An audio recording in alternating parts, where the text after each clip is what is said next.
नेता हैं और पूर्व सांसद हैं मलूक नागर साहब, पूर्व राज्यसभा के सांसद हैं संजय जी, समाजवादी पार्टी के राष्ट्रीय प्रवक्ता अनुराग भदौरिया, वरिष्ठ पत्रकार है पंकज शर्मा जी, अजय वर्मा है कांग्रेस के नेता। मैं आप सबसे पूछ रहा हूं प्रेम शुक्ला जी, क्योंकि राष्ट्र में आपकी सरकार है और लगातार तीसरी बार आपकी सरकार है, जिम्मेदारी आपकी है। विपक्ष से विपक्ष वाली बात पूछूंगा कि राहुल गांधी अपने आप को एलओपी नहीं प्रधानमंत्री समझे बैठे हैं, लेकिन जिस अलायंस की बात कर रहे हैं वो गठबंधन नहीं है। लेकिन प्लीज विपक्ष पे टिप्पणी नहीं, मैं आपसे पूछ रहा हूं जी, आपकी जो राजनीतिक, जो आपके भी जो स्टेट में जो आपकी भी सरकारें हैं, वो भी तो इलेक्शन से 3 महीना 6 महीना 9 महीना पहले अनाउंस करती हैं। आप क्यों इलेक्शन जीत के आते ही अनाउंस नहीं कर देते कि हम ये करेंगे?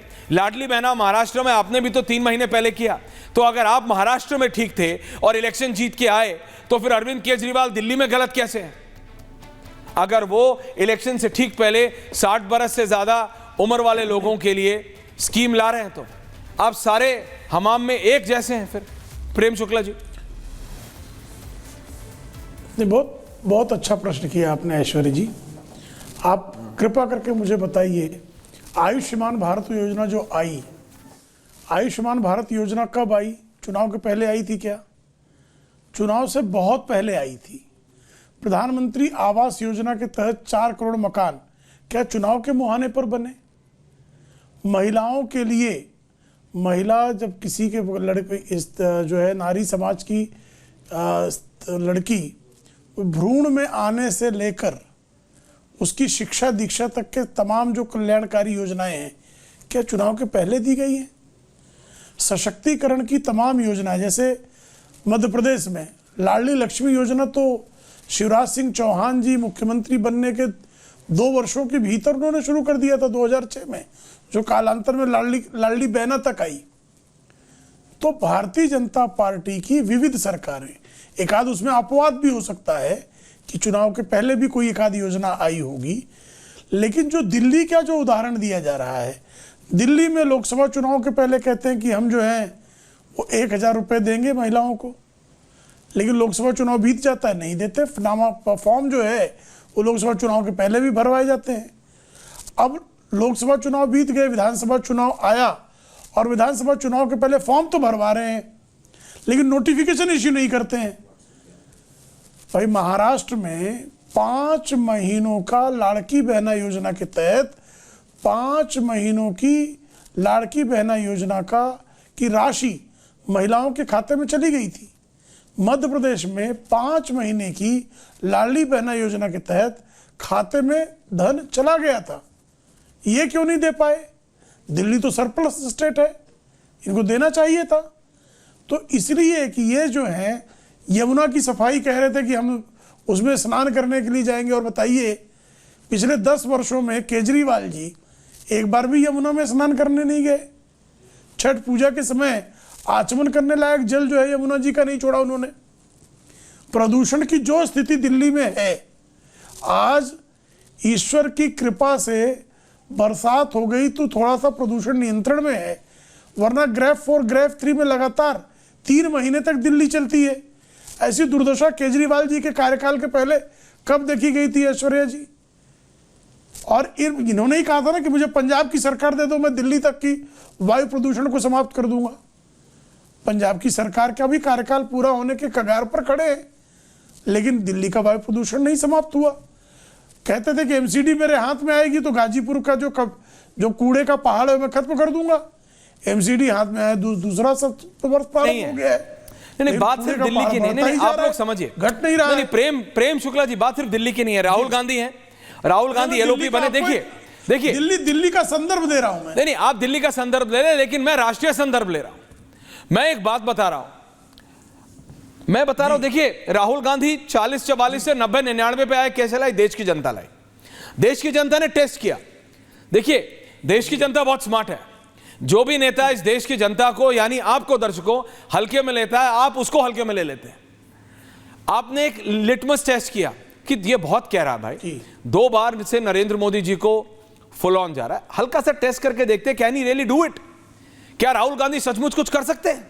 इनको 90 देके देखे, 99 तक आ गए। ये 99 500 प्लस में से आए, ये 100 में से 99 समझ के बाहें चढ़ा के संसद में ही कुश्ती लड़ने लगे।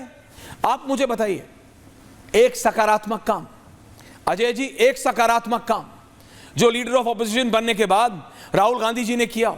यह कहना बहुत आसान है कि जब मैं उस कुर्सी पे बैठूंगा तब मैं वो करूंगा। मैं भी कह सकता हूं कि अजय वर्मा जब कांग्रेस के राष्ट्रीय अध्यक्ष बनेंगे तो बहुत कुछ होगा।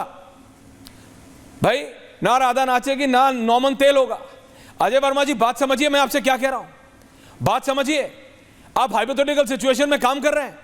आप लोग देश के लिए काम कर रहे हैं कि अपने लिए काम कर रहे हैं? संसद में कुश्ती हो रही है, होड़ लग रही है कि अंबेडकर साहब किसके हैं। अब आप ये मत बोलिएगा कि अंबेडकर साहब के 5 चिन्हों पे कांग्रेस चलती है, तो मेरे को फिर हंसी आ जाएगी। और आज बिल्कुल हंसने का दिन नहीं। आपने हर एक उस नेता, मैं आपसे पूछ लूं ना, अगर अजय वर्मा जी, आपको मालूम है कि मधु दंतावड़े जी कौन थे? आपको मालूम है कि टीटी कृष्णमाचारी जी कौन थे? आपको मालूम है कि सीडी देशमुख कौन थे? आपको मालूम है कि आर.के. शमुक्तम शेट्टी जी कौन थे? ये आपके पार्टी के वो नेता हैं, वो अनसंग हीरोज हैं जिन्होंने भारत के लिए काम किया। ये सब कैबिनेट मंत्री रहे हैं, ये सब बड़े बड़े पोर्टफोलियो में रहे हैं, ये सब या तो वित्त मंत्री रहे हैं, या तो रक्षा मंत्री रहे हैं, या तो एग्रीकल्चर मिनिस्टर्स रहे हैं। ये वो लोग हैं जिन्होंने वो पॉलिसीज बनाई। लेकिन आपके दिमाग में सिर्फ एक परिवार है। चलिए, मैं वो भी मान लेता अगर आप देश के लिए काम कर रहे होते तो। अजय वर्मा जी, आज समय आ गया है, ये सब चीजों से उठना पड़ेगा।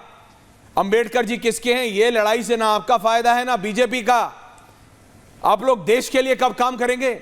महंगाई पे बहस कब करेंगे? नौकरियों पे बहस कब करेंगे? इन्फ्लेशन पे कब बहस करेंगे?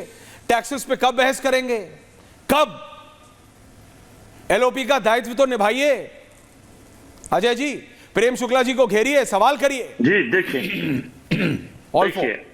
देखिए ऐश्वर्या जी, सबसे पहले तो मैं देश के उस शख्सियत को, श्री मनमोहन सिंह जी को अपनी श्रद्धा सुमन अर्पित करता हूं और अपने अखिल भारतीय स्वर्णकार समाज की तरफ से कि देश ने एक ऐसे महान नेता को खोया, आर्थिक उदारीकरण के उसके यही प्रॉब्लम है, आप लोग समाज से ऊपर नहीं होते। नेताओं में शुमार था।